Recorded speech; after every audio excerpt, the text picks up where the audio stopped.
नमस्कार, मैं हूँ डॉक्टर राजीव पथरी और आप देख रहे हैं लाइव हिंदुस्तान चर्चा। मुख्यमंत्री सुखविंदर सिंह सुक्खू ने 30 दिन बाद राजेश धर्माणी और यादविंद्र गुम्मा को विभाग दिए हैं।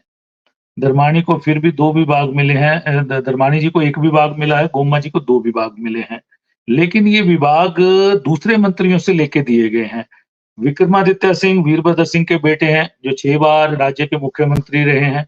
उनसे विभाग छीन लिया गया है, खेल मंत्रालय जो उनके पास था वो छीन लिया गया है और वो दे दिया गया है यादविंद्र गुम्मा को। और अब विक्रमादित्य सिंह के पास सिर्फ एक लोक निर्माण विभाग रह गया, हालाँकि बहुत बड़ा विभाग है ये, लेकिन उनका पर कहीं न कहीं कतरने की कोशिश की गई है। इसके साथ ही हर्षवर्धन चौहान जो कि सुखविंदर सिंह सुक्खू के बिल्कुल साथ रहे हैं, उनको मुख्यमंत्री बनाने में भी उनकी भूमिका रही है कहीं न कहीं और बिल्कुल उनके नज़दीकी मंत्री हैं। उनसे भी आयुर्वेद आयुष विभाग ले लिया गया है और वो भी यादविंद्र गुम्मा को दिया गया है। और रोहित ठाकुर उनसे भी एक विभाग ले लिया गया तकनीकी शिक्षा, वो दिया गया धर्माणी जी को। इन 3 मंत्रियों से एक-एक विभाग लिया गया है, जबकि मुख्यमंत्री सुखविंदर सिंह सुक्खू इस समय लगभग डेढ़ दर्जन डिपार्टमेंट्स को देख रहे हैं। उन्होंने अपने पास जो मौजूद विभाग हैं, उनमें से किसी को कुछ नहीं दिया है। बाकी फेर-बदल वो किसी भी बड़े मंत्री के साथ या अन्य मंत्रियों के साथ उन्होंने नहीं किया है।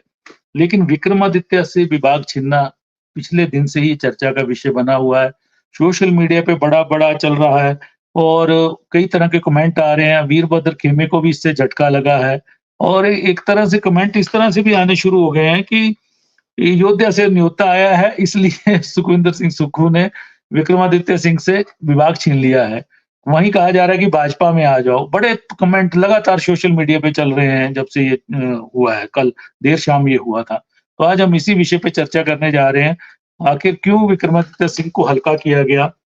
क्यों तो आज हमारे साथ चर्चा में भाग ले रहे हैं राजीव किमटा जी हैं, कांग्रेस पार्टी के प्रदेश के वरिष्ठ प्रवक्ता हैं, वो हमारे साथ जुड़े हैं। संजय शर्मा जी भाजपा के वरिष्ठ प्रवक्ता हैं, वो जुड़े हैं। उदयवीर पठानिया जी प्रदेश के वरिष्ठ पत्रकार हैं, वो आज हमारे साथ इस चर्चा में भाग ले रहे हैं। तो मैं सबसे पहले उदयवीर जी से जानना चाहूँगा कि उदयवीर पठानिया जी, क्या वीरभद्र का जो एक वर्चस्व था, उसका जो ग्रुप था, आज इतना कमज़ोर हो गया है कि सुक्खू पहला अगर कोई राजनीतिक हाशिए पे किसी को लाने की कोशिश करते हैं, तो वो विक्रमादित्य सिंह को करते हैं, क्योंकि अब उनके पास एक ही विभाग रह गया है।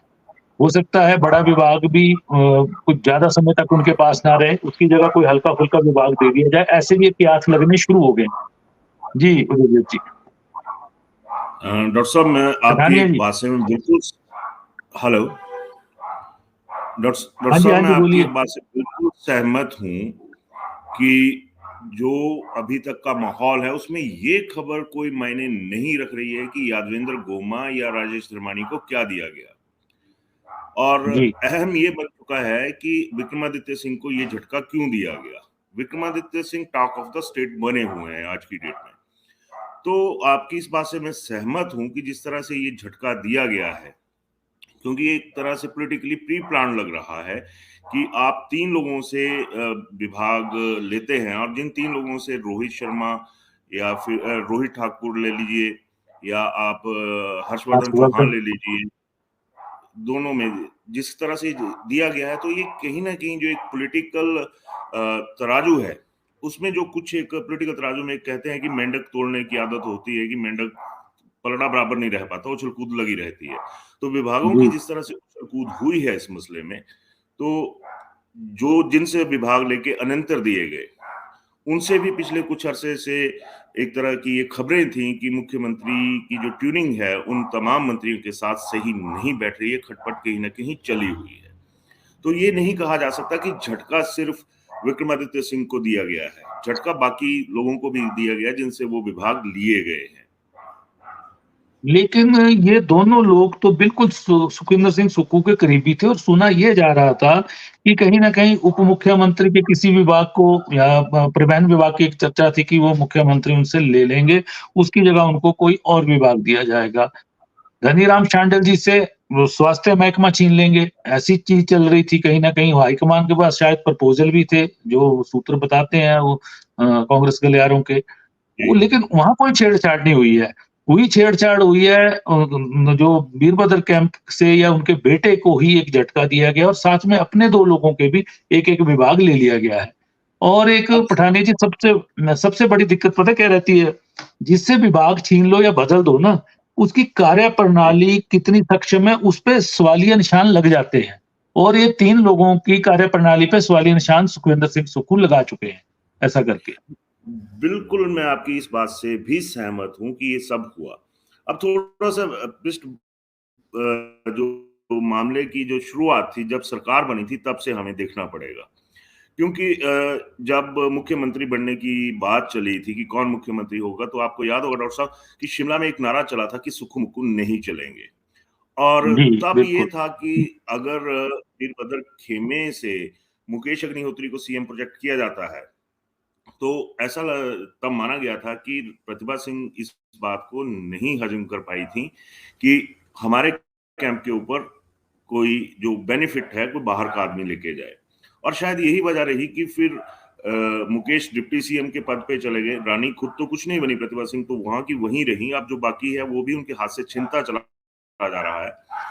और रही बात दिल्ली की, तो दिल्ली में शांडिल जो गांधी फैमिली है उनके बहुत ज्यादा करीब हैं, तो ये बात पहले ही तय हो चुकी थी कि सोनिया गांधी कभी नहीं आएंगी कि शांडिल साहब का जो मंत्रालय है उसको बदला जाए। अब बात करी कि खेमे को कमजोर करने वाली जिस तरह से बात आ रही है वो हो चुका है, क्योंकि जो लोग थे शुरुआती दौर में वीरभद्र कैंप, उसको पिछले 5 साल जब विपक्ष में थे तो मुकेश अग्निहोत्री उसको चलाते रहे थे साथ में। लेकिन जब इस खेमे की बारी ये आई कि वो मुकेश अग्निहोत्री के साथ चले, तो उन्होंने उस वक्त मुकेश अग्निहोत्री को अकेला छोड़ दिया था। तो अब वो कुछ सियासत की पुरानी करनी है, उसकी भरनी अब जो है वो सामने आने शुरू हो चुकी है। तो इतने सारे जब सारी चीजें हॉट पॉट सी हो रही हैं, तो उसमें कहीं ना कहीं ये लग रहा है कि झटका ये सिर्फ वीरभद्र सिंह कैंप को नहीं माना जा सकता, झटका ये पूरी कांग्रेस को भी माना जा सकता है।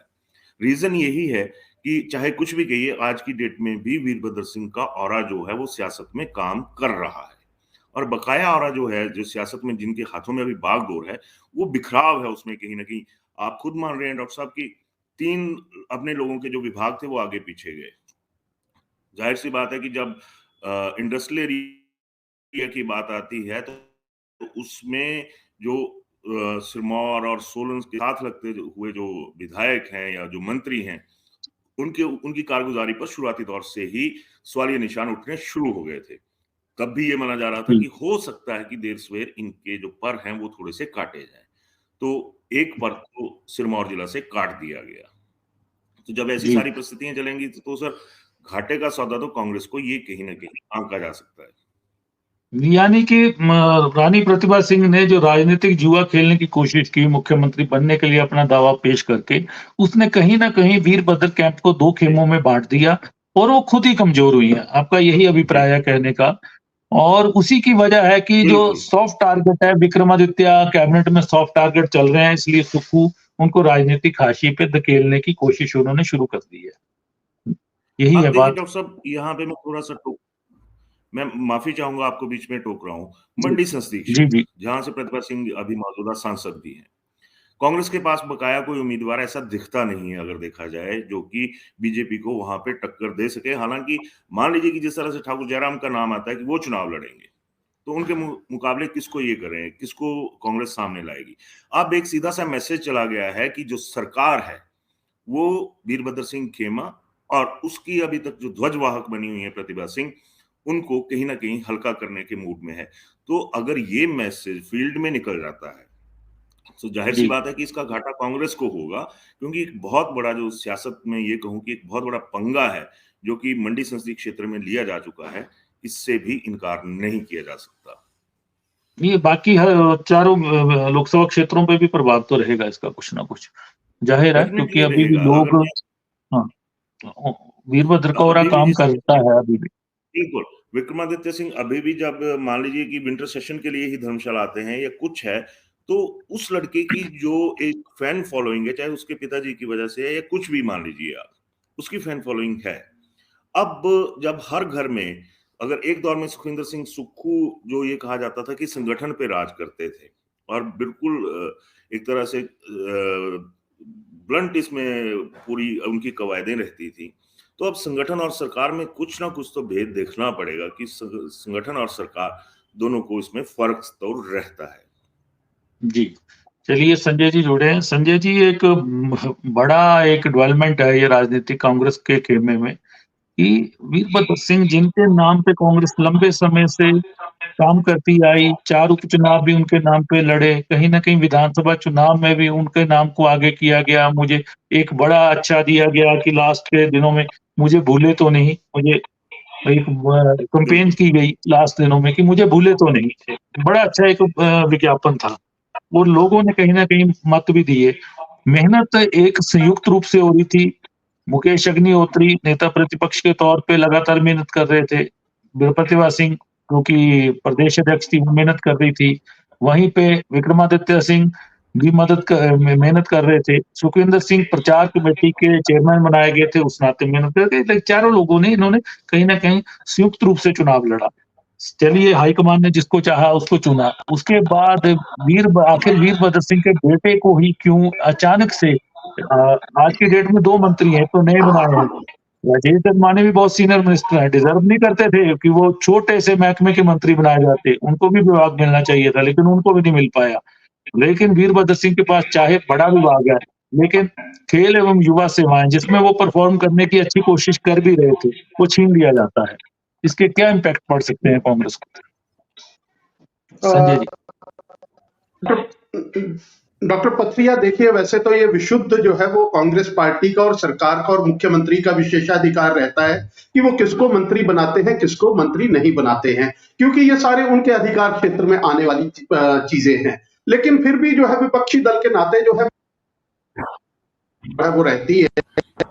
तो जिस तरह से अभी शुरू किया था उदयवीर पठानिया जी ने कि निश्चित तौर पे जो खुन्नस सरकार बनाने के समय में जो नारे लगे थे सुक्खू मुक्कू नहीं चलेंगे, वहीं से ही इस सरकार के उसके बाद जो है वो सुखविंदर सिंह सुक्खू का जो है वो मुख्यमंत्री बन जाना। लेकिन मुख्यमंत्री बनने के बाद जिस समन्वय के साथ, जिस कोऑर्डिनेशन के साथ सरकार को चलाना चाहिए था और जिस तरह से जो है वो बड़ा दिल रख के एक मुख्यमंत्री जब बन जाते हैं, तो वो केवल किसी दल के किसी गुट के नेता नहीं रहते हैं, वो पूरे पार्टी के, पूरे सरकार के मुखिया होते हैं और पूरे प्रदेश के मुखिया होते हैं। उस नाते उनको एक बड़ा दिल रख करके राजनीति जो है वो करनी चाहिए थी। लेकिन उस समय भी आपको शायद याद होगा कि जब विक्रमादित्य को मंत्री बनाने की बात आई थी, उस समय भी जो है वो केंद्र को हस्तक्षेप करना पड़ा। इसके अतिरिक्त जो है वो उनको विभाग देने की बारी आई थी, तब भी केंद्रीय नेताओं के हस्तक्षेप के बाद, क्योंकि वीरभद्र सिंह प्रदेश के अंदर एक बड़ा नाम थे और वीरभद्र सिंह जी के नाम के ऊपर भी बहुत सारी सीटें जो है वो कांग्रेस पार्टी ने जीती थी। इसलिए कांग्रेस पार्टी कहीं भी किसी भी तरह का कोई ऐसा जोखिम नहीं उठाना चाहते थे जिससे लगे कि वीरभद्र सिंह के खेमे को या उनके परिवार को नजरअंदाज करके सरकार चल रही है। इसलिए केंद्र के हस्तक्षेप के बाद विक्रमादित्य सिंह को एक बड़ा विभाग दिया गया था। यही नहीं है, विभाग देने के बाद जब खेल विभाग जोड़ा गया, आपको याद होगा आप ही के चैनल के ऊपर चर्चा में हम एक बार बैठे थे, एक कवायद चली थी। उस समय ये चला था कि इनका साहसिक खेलों का जो विभाग है, एडवेंचर स्पोर्ट्स और अलाइड स्पोर्ट्स का जो विभाग है, उसको अलग करके उसको पर्यटन के साथ मिलाने का जो है वो प्रयास एक शुरू हुआ था सरकार के द्वारा। लेकिन कुछ तकनीकी खामियां, और क्योंकि अलाइड स्पोर्ट जो है वो पार्ट है साहसिक पर्यटन का ही और खेलों का, और ये खेल के अंदर ही गिना जाता है, इसलिए, और उसके बाद आपदा आ गई, इसलिए वो जो एक प्रयास शुरू हुआ था सरकार का, मुख्यमंत्री का, वो उस समय सफल नहीं हो सका। लेकिन ये भी सत्य है कि मुख्यमंत्री कहीं ना कहीं अपने विरोधियों के साथ जिस ढर्रे के ऊपर जो है, जिस ढर्रे के साथ उन्होंने संगठन चलाया था वीरभद्र सिंह के, क्योंकि वीरभद्र सिंह उस समय भी मुखर होकर के उनकी अध्यक्षता के ऊपर प्रश्न चिन्ह खड़ा करते थे, और वो चीज कहीं ना कहीं जो है वो सुखविंदर सिंह सुक्खू को नहीं सुहाती थी। इसलिए उन्होंने भी जब मुख्यमंत्री बने हैं तो निश्चित तौर पे उन्होंने पहले ही गठन के अंदर अपने मंत्रिमंडल के में अपने साथियों को लाना, उसके अतिरिक्त जो है वो अपने कार्यालय में अपने कार्यों के बीच में जो है वो अपने सहयोगियों को, मित्रों को बीच में लेकर के आना, और आपने देखा होगा कि खड़गे के पास भी और कई तरह की स्टेटमेंट्स दिल्ली से भी आई कि प्रदेश अध्यक्षा बहुत बार दिल्ली जाती है और कहती है कि हमारे उनके साथ चलने वाले लोगों को जो पार्टी के साथ वर्षों से जुड़े हैं उनको कहीं ना कहीं नजरअंदाज किया जा रहा, इग्नोर किया जा रहा है। उसके ऊपर भी कोई मुख्यमंत्री की कोई बहुत सफाई नहीं आती है। अब भी जैसे आपने कहा है कि मुख्यमंत्री कहीं ना कहीं जो है, क्योंकि उनको एक भय जो है वो बीच में लगा रहता है कि उप मुख्यमंत्री, जो कि मुख्यमंत्री के प्रबल दावेदार है कि उन्होंने 5 साल जो है वो संगठन की लड़ाई जो है वो सड़क से लेकर के सदन तक उन्होंने जो है वो लड़ी, और लेकिन वो कहीं ना कहीं जो है वो बहुमत अपने साथ जुटाने में तो कामयाब नहीं हो पाए। लेकिन उनकी हैसियत को इनके पार्टी संगठन जो है वो कम करके नहीं आंक सका, इसलिए उनको उप मुख्यमंत्री का पद देकर के नवाजा गया। लेकिन कहीं ना कहीं वो भी टीस जो है वो अंदर कहीं ना कहीं जो है वो मुख्यमंत्री के मन में रहती है। और जैसे आपने कहा कि कोशिश तो ये थी कि उनसे एक तीर से 2 निशाने करने की मुख्यमंत्री की कोशिश थी कि उनसे परिवहन विभाग लेकर के किसी और को दे दिया जाए और अपने विभाग में से फाइनेंस का विभाग जो है वो उनको दे दिया जाए, ताकि प्रदेश के अंदर जो आर्थिक स्थिति है उसके ऊपर अगर उसका ठीकरा किसी के ऊपर फूटे तो वो उनके सिर के ऊपर ना फूटे, बल्कि वो जो है वो ठीकरा जो है वो उप मुख्यमंत्री के सिर पे फूटे। तो इसलिए, लेकिन वो कहीं ना कहीं जो है, क्योंकि मुख्यमंत्री, मैंने पहले भी आपके उस पे, मुख्यमंत्री स्वयं को ताकतवर होने का एहसास दिलाना चाहते हैं, लेकिन वो ताकतवर है नहीं, क्योंकि उनकी ताकत जो है वो उनके स्वयं के पास नहीं है, उनकी ताकत दिल्ली में है और दिल्ली उनको पूरी ताकत के आधार के ऊपर नहीं चलाना चाहता है। उसी तरह जो है वो आपने जिस तरह से देखा कि विक्रमादित्य को आप सिर्फ एक विभाग के ऊपर ना देखें, आप अगर पूरे घटनाक्रम को जोड़े पाछले 2 दिन के घटनाक्रम को जोड़े तो मंडी से एक स्टेटमेंट आती है आश्रय शर्मा, जो इनके पूर्व में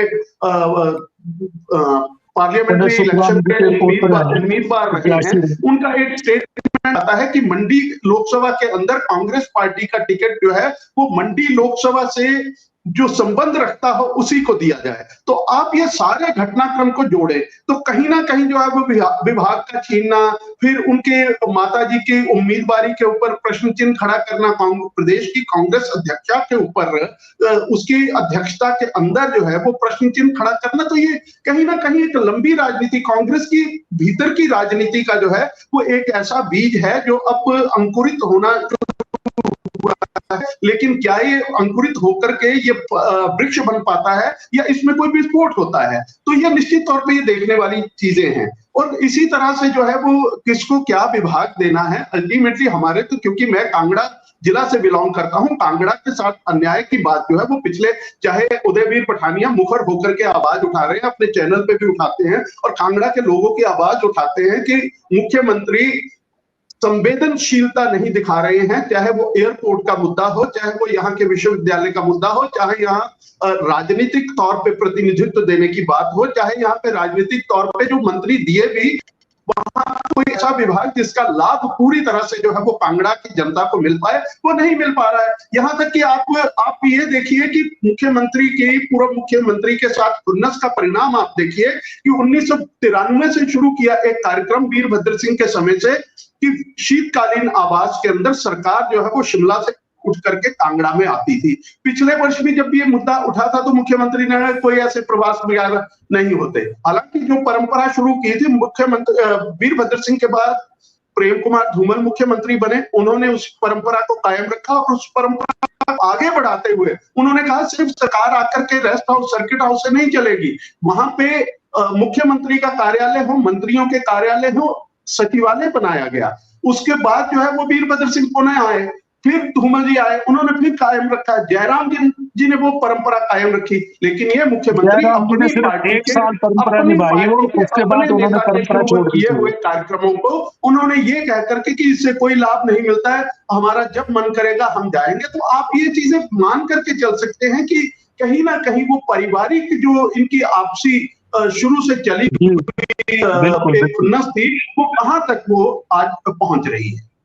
जी किमटा जी, जो वीरभद्र सिंह ने सत्ता में रहते हुए सुखविंदर सिंह सुक्खू को जिस तरह से सत्ता के गलियारों से दूर रखा, हाशिए पे रखा, लेकिन वो संगठन के बलबूते पे आगे बढ़ते रहे, आज मुझे जैसे संजय जी ने कहा, उदयवीर जी ने भी कहा कि वो खुन्नस जो है, आज वो खुन्नस सरकार में दिख रही है और खुन्नस की शुरुआत विक्रमादित्य सिंह से हुई है। पहले तो जब मुख्यमंत्री का जब चुनाव कर रहे थे विधायक, उस समय कहा गया कि 2 मुख्यमंत्री, उप मुख्यमंत्री और कैबिनेट मिनिस्टर 3 लोग ओथ लेंगे। 3 लोग कौन थे? दोनों के अलावा विक्रमादित्य सिंह थे। लेकिन मामला अड़ा रहा, डिप्टी सीएम की मांग होती रही विक्रमादित्य सिंह के लिए, जिसको हाईकमान ने स्वीकार नहीं किया। उसके बाद ओथ होती है, विभाग नहीं दिया जाता, लंबे समय तक लड़ाई लड़ी जाती है दिल्ली जाके और कांग्रेस हाईकमान वीरभद्र सिंह की महत्वता को, प्रदेश के लोगों के साथ उनका जुड़ाव और आगे एक पीढ़ी जो है अभी तक हमारी 1-2 पीढ़ियाँ जो है जो वीरभद्र को जानती हैं, वो अभी लंबे समय तक चलेंगी। उनको देखते हुए जो बड़ा विभाग लोक निर्माण विभाग और खेल एवं युवा सेवाएँ विभाग देता है। अब एक विभाग खेल और युवा सेवाएँ विभाग छीन लिया जाता है। इसका एक इम्पैक्ट चल रहा है सोशल मीडिया पे लगातार। तो आपको नहीं लगता कहीं न कहीं ये कांग्रेस के लिए खतरे की घंटी है? देखिए, जिस तरह से माननीय मुख्यमंत्री ने विभाग दिए, वो प्रेरोगेटिव किसी भी मुख्यमंत्री का होता है। उसी को उन्होंने तर्ज पे जो है सभी को जो अब उनको विभाग दिए। रही बात विक्रमादित्य की, विक्रमादित्य जी से जो विभाग लिया है, रोहित ठाकुर जी से लिया है और हर्षवर्धन जी से लिया है। अब अल्टीमेटली विक्रमादित्य जी के पास इतना बड़ा विभाग है, पीडब्ल्यूडी डिपार्टमेंट, वो आप समझ सकते हैं कि वो एक सीनियर लीडर को हमेशा जो इस तरह का विभाग मिलता है। वीरभद्र सिंह जी के टाइम में अगर याद होगा तो खाची साहब को मिलता था या वीरभद्र सिंह जी खुद अपने पास रखते थे। और उसके बाद जब धूमल जी आए तो उस वक्त जो धूमल जी ने अपने पास रखा या क्या नाम उनका गुलाब सिंह ठाकुर जी के पास दिया, ठीक है ना। तो अब अल्टीमेटली अब अभी जो हाल ही में जो पूर्व मुख्यमंत्री थे उन्होंने किसके पास अपने, तो एक बहुत बड़ा विभाग ऑलरेडी विक्रमादित्य जी के पास दिया हुआ है पीडब्ल्यूडी का, जिसको निर्माण वो अच्छे से कर रहे हैं। अब रही बात कि उनका जो विभाग है वो गोमा जी को दिया है, तो गोमा जी भी एक युवा नेता है, युवा मंत्री है, 31 साल उनकी उम्र है, तो कुछ ना कुछ इस विभाग में जो कुछ ना कुछ करेंगे। और रही बात आपका राजेश धर्माणी जी को, राजेश धर्माणी तो खुद एक इंजीनियर है, तो मुझे लगता है कि एक बहुत अच्छा निर्णय माननीय मुख्यमंत्री ने किया कि टेक्निकल एजुकेशन उनको दी है, because he himself is has done engineering. तो एक अच्छा विभाग और सोच बूझ के इसमें जो रखा है। रही बात उदयवीर पठानी जी ने कहा कि जैसे उस वक्त जब प्रतिभा सिंह जी जब 4 जो उपचुनाव हुए तो उस वक्त प्रतिभा सिंह जी प्रदेश की अध्यक्षा नहीं थी, वो खुद एक कैंडिडेट थी। और उस वक्त पार्टी ने और संगठन ने इकट्ठा मिलकर, जिसमें माननीय मुख्यमंत्री जो है उस वक्त सुखविंदर सिंह सुक्खू जी, चाहे मुकेश जी या उस वक्त के अध्यक्ष कुलदीप राठौर जी, इन सभी ने संयुक्त टीम ने जो है प्रदेश के अंदर जो है इलेक्शन लड़ा और भाजपा को 4-0 यहाँ पर जो उपचुनाव है उसमें किया। एक दूसरी बात, जिस वक्त हमारा पार्टी के जब यहाँ पे जब इलेक्शन होने वाले थे विधानसभा का, तो आपको याद होगा पार्टी ने एक निर्णय लिया था कि जो अध्यक्ष बनेगा वो आपका विधानसभा का इलेक्शन नहीं लड़ेगा। और मुझे याद होगा माननीय मुख्यमंत्री जी ने उसे इमीडिएटली मना कर दिया कि मैं पार्टी का अध्यक्ष नहीं बनूंगा, तो मैंने इलेक्शन लड़ना है। मुकेश जी ने शायद एक दिन पूरा लिया उसको समझने के लिए कि मैं लड़ूं कि ना लड़ूं। अल्टीमेटली प्रतिभा सिंह जी ने माना कि मैं ठीक है, मैं चुनाव नहीं लड़ूं क्योंकि वो एमपी थे, तो मैं पार्टी अध्यक्ष बनूंगा। तो उनको इसलिए पार्टी अध्यक्ष बनाया गया सो दैट कि एटलीस्ट साफ हो जाएगी कि आगे जो लड़ाई जो मुख्यमंत्री की वो ना हो। तो ये कारण थी, साफ सी बात थी कि उसी वक्त जब पार्टी ने एक निर्णय लिया था सेंट्रल में, जिसमें सभी नेता जो इकट्ठे थे कि जो पार्टी का अध्यक्ष बनेगा वो पार्टी इसका चुनाव, विधानसभा का चुनाव नहीं लड़ेगा। तो वहां क्लियर बात थी कि अब चुनाव जो अध्यक्ष है वो उन्हीं में से बनेगा जो विधायक होगा। रही बात आपने जिस तरह से कहा कि ट्रोल हो रहा है, तो अल्टीमेटली सोशल मीडिया कुछ ना कुछ ट्रोल होगा, लेकिन मुझे लगता है माननीय मुख्यमंत्री एक सूझबूझ का काम कर रहे हैं। सूझबूझ का देखो, अभी तक इनको मंत्री बना दिया, फिर कांगड़ा की बात आ रही थी कि कांगड़ा में मंत्री बना पर पोर्टफोलियो नहीं दिए, अब पोर्टफोलियो दे दिया है। तो अल्टीमेटली अब माननीय मुख्यमंत्री ने सभी को पोर्टफोलियो दिए, बैलेंस पोर्टफोलियो दिए, और आगे 2024 के लिए चुनाव में जाना है, तो कम से कम जो जितने भी नेता है, जितने भी हमारे मंत्री है, ये कहीं ना कहीं अपने डिपार्टमेंट में एक परफॉर्मेंस जो होगी। और वही बात हर्षवर्धन जी के पास, हर्षवर्धन जी का इंडस्ट्री बहुत बड़ा मंत्रालय है हिमाचल प्रदेश के अंदर। अब इसमें भी क्योंकि अल्टीमेटली अगर एक मिनिस्टर का 4-4, 5-5 मंत्रालय होगा तो कहीं ना कहीं कमी रह ही जाती है। तो अल्टीमेटली इसीलिए बाकी मंत्रियों को भी जो है इनसे विभाग जो है दिए गए हैं। तो मुझे नहीं लगता कि कोई खुन्नस माननीय मुख्यमंत्री जी निकाल रहे हैं, वो तो बल्कि जब भी आप अगर देखेंगे तो विक्रमादित्य हमेशा उनके साथ किसी भी कार्यक्रम को लेकर जाएंगे, चाहे वो मंडी का दौरा हो, चाहे कुल्लू का दौरा हो, चाहे शिमला का दौरा हो, जहां जहां भी होंगे माननीय मुख्यमंत्री के साथ विक्रमादित्य जी साथ चलेंगे। आश्रय जी की बात की संजय जी ने, आज की डेट में आश्रय जी तो भाजपा में है, उनके पिताजी भाजपा से विधायक है, दूसरी बारी विधायक बन गए हैं। तो अल्टीमेटली कहीं ना कहीं वो अगर इस तरह की बात कर रहे हैं तो कहीं ना कहीं पीछे बीजेपी हो सकती है, कांग्रेस के तो नहीं है। किसी वक्त कांग्रेस में हुआ करते थे, अब तो वह भाजपा में है। पिछले चुनाव में उन्होंने पिताजी के साथ उन्होंने साफ स्टेटमेंट आई थी कि हम दोनों उन्होंने बाप बेटा काम एक ही किया, पार्टी में लेकिन रहेंगे। उन्होंने आश्रय जी का कहना है मैंने कांग्रेस कभी छोड़ी नहीं और भाजपा को कभी अपनाया नहीं, ये भी नहीं है तो अब सवाल। देखिए, उन्होंने अब बीच ये में रखा है परिस्थिति को। साफ सी बात है ना कि अल्टीमेटली पहले हुआ करते थे, लेकिन आज कांग्रेस में तो नहीं है। उन्होंने इस्तीफा दिया था, अगर आपको याद होगा, वो प्रदेश के महामंत्री थे और उन्होंने इस्तीफा दिया कांग्रेस पार्टी से। और ना सदस्यता कांग्रेस के से लिए नहीं जो दिया अभी लेकिन। 2022 में जो चुनाव हुए तो उसमें कोई प्रचार नहीं है, तो अपने पिताजी के साथ खड़े, तो पिताजी उनके भाजपा से लड़ रहे। तो ये क्या मानना कि आचार्य जी ने क्या स्टेटमेंट दिए, ये कांग्रेस के लिए मायने नहीं रखता। आज मायने ये रखता है कि आज माननीय मुख्यमंत्री भी जिस तरह से काम कर रहे हैं प्रदेश के अंदर, वो किसी भी मन मुटाव से नहीं काम कर रहे, वो सभी को संगठित लेके, सभी को इकट्ठा करके जो है प्रदेश में काम कर रहे हैं। बाकी रही राजनीतिक चीजें, तो राजनीतिक चीज तो आपको पता है वो किसी भी पार्टी में चलती रहती है, कोई बहुत बड़ी बात नहीं है। और इसी तरह से माननीय मुख्यमंत्री ने जो है संगठन को भी तरजीह दे रही है, ऐसा नहीं है कि सभी को तरजीह, उधर भी कुछ तरजीह दी जा रही है, जो एक लिमिट होती है, उसके बाद शायद होता है आने वाले समय में और तरजीह देंगे वो संगठन को, क्योंकि ऐसा नहीं है कि संगठन के लोगों को बिल्कुल तरजीह नहीं दी। आज अगर आप चाहे वाइस चेयरमैन हैं, चाहे उनके स्टाफ में है, ऑफिस में है, ओएसडी, वो सारे संगठन के लोग हैं, कोई ऐसे तो है नहीं कोई बाहर से आए, है ना। चाहे वो ओएसडी है, चाहे वो पॉलिटिकल एडवाइजर है, चाहे मीडिया एडवाइजर है, वो सारे संगठन से निकले हुए लोग हैं। संगठन में जिन्होंने 25-25, 30-30 साल वर्ष लगाए, वो आज संगठन में काम कर रहे हैं। तो ये चीज है। बाकी माननीय मुख्यमंत्री सामान्य जो पूरे प्रदेश के अंदर जो एक, और इन्होंने विंटर सेशन को इन्होंने कहा कि हिमाचल धर्मशाला में जो है जो एक शीत राज, तो विंटर सेशन तो 5-7 दिन का जो अभी धर्मशाला में हुआ, इसके ऊपर आपको क्या चाहिए? वहां पे माननीय मंत्रियों के प्रवास की बात कर रहे हैं। एक प्रवास की शुरुआत वीरभद्र सिंह और धूमल जी ने की थी। जनवरी फरवरी में सरकार नियमित तौर पे रहती थी, बीच में आती थी, कुछ दिन रहती थी, अधिकारी भी आते थे, कैबिनेट मीटिंगें तक होती थी, बाकी मीटिंगें होती थी। क्योंकि खैर जयराम जी ने भी पहले साल तो ये किया, परंपरा को निभाया, उसका वो उन्होंने भी कर दिया, फिर कोरोना आ गया, फिर खत्म हो गया वो। अब सुक्खू जी भी उस परंपरा को नहीं निभा रहे, ये कहना है इनका।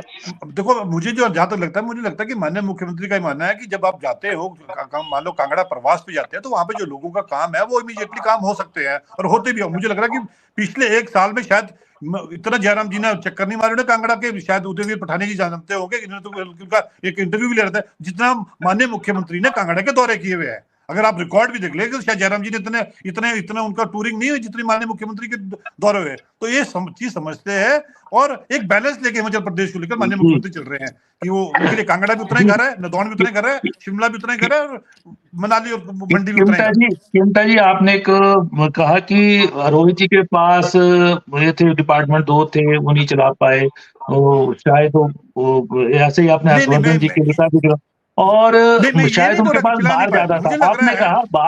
आपने कहा बाहर ज्यादा था, तो मुख्यमंत्री जी के पास तो लगभग 18 से 20 डिपार्टमेंट हैं, वो अकेले कैसे स्टेट भी चलानी है पूरी की पूरी, वो कैसे चलाएंगे इतने डिपार्टमेंट? मैं ये नहीं कर रहा, नहीं चला पाए, वो कैसे इंसाफ कर पाएंगे डिपार्टमेंट्स के साथ?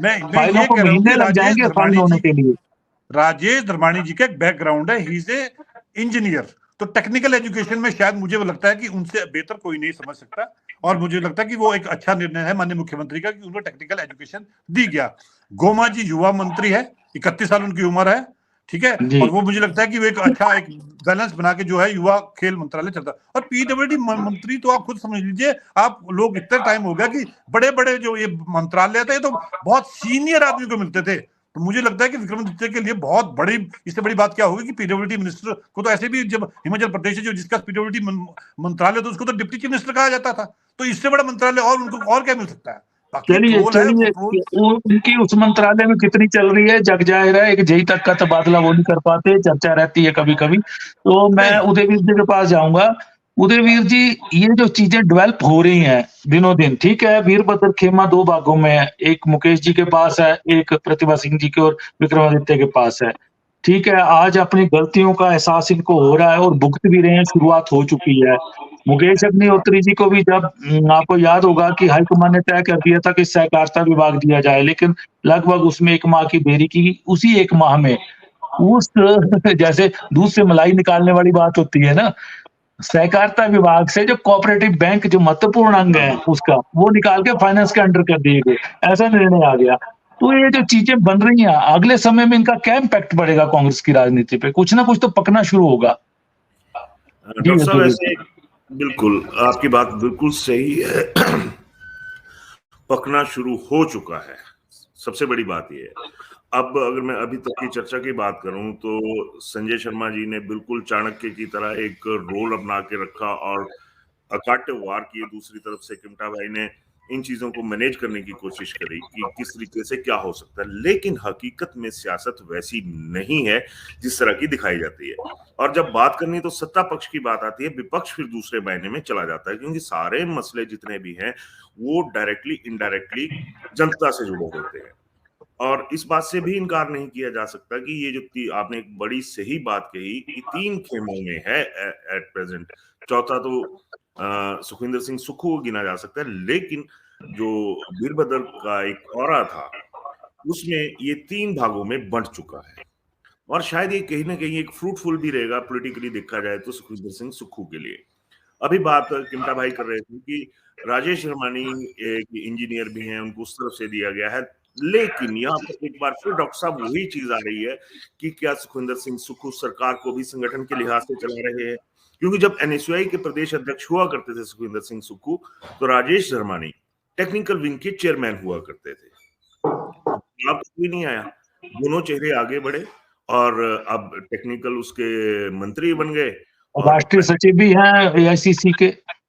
जी, मैं वही बात बोल रहा हूँ। तो जब ये सारी चीजें देखी जाएंगी, क्योंकि अगर सत्ता कायम रखनी है तो आपको सत्ता में हिस्सेदारी भी बराबर देनी पड़ेगी, और जो एक सियासत के लिहाज से बयान होते हैं वो मायने नहीं रखते। क्योंकि संगठन की बात करें, जैसे किमटा भाई ने अभी एक बात कही कि जितने भी लोग हैं शिमला में बैठे हुए वो सारे संगठन के लोग हैं, कोई दो राय नहीं, वो संगठन के ही लोग हैं। लेकिन सबसे बड़ा सवाल ये भी है कि क्या बकाया जगह संगठन नहीं थी, क्या वहां से लोग नहीं लग सकते थे?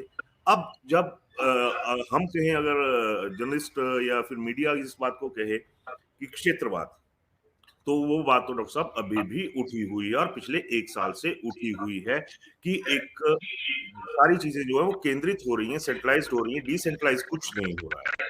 अब डिसेंट्रलाइज्ड होने की नौबत पूरी कांग्रेस की आ चुकी है। अब मैं वही चलूंगा सर कि मंडी संसदीय क्षेत्र से ही बात करूंगा, क्योंकि सबसे बड़ा जो इस वक्त सवाल है, अब वीरभद्र सिंह खेमे के पास देखा जाए तो संसदीय क्षेत्रों में भी देखा जाए तो उनके परिवार के अधिकार क्षेत्र में सिर्फ मंडी संसदीय क्षेत्र है, बाकी कोई संसदीय क्षेत्र उसको उस तरह से नहीं कहा जा सकता, क्योंकि वहां पे उनके समर्थक हो सकते हैं लेकिन वीरभद्र सिंह फैमिली का कोई आदमी वहां पे नहीं हो। तो ऐसे में जब ये सारी चीजें आपस में घालमेल बन रहा है, तो एक तरफ घालमेल और दूसरी तरफ कांग्रेस का जो तालमेल है, ये दोनों चीजें एक कहीं ना कहीं असर कर रही हैं।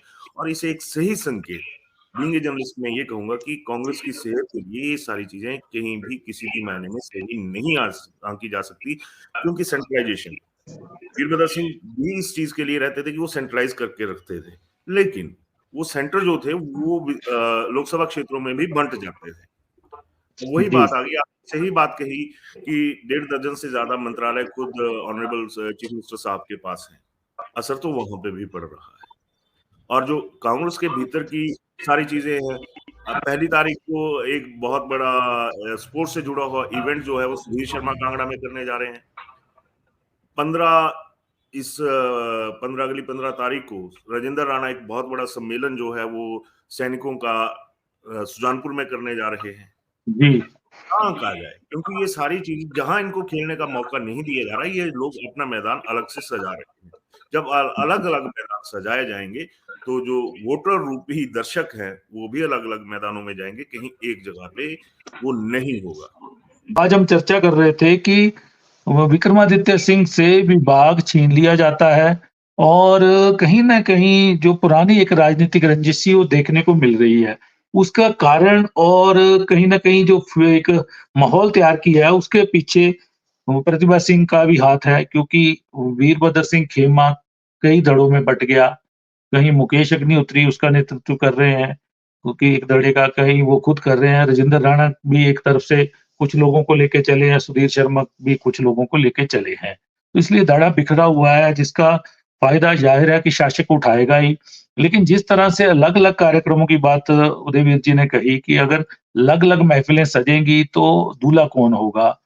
दिक्कतें आएँगी आने वाले समय में, एक माहौल तैयार होगा, क्योंकि जिस तरह से विक्रमादित्य सिंह से विभाग छीने जाने के बाद सोशल मीडिया पे उनके समर्थकों ने जो गंभीरता दिखाई है, एक्टिव हुए हैं, जिस तरह से वो कमेंट कर रहे हैं, उससे लगता है कि कांग्रेस के लिए अगली राहें कहीं न कहीं मुश्किल होंगी।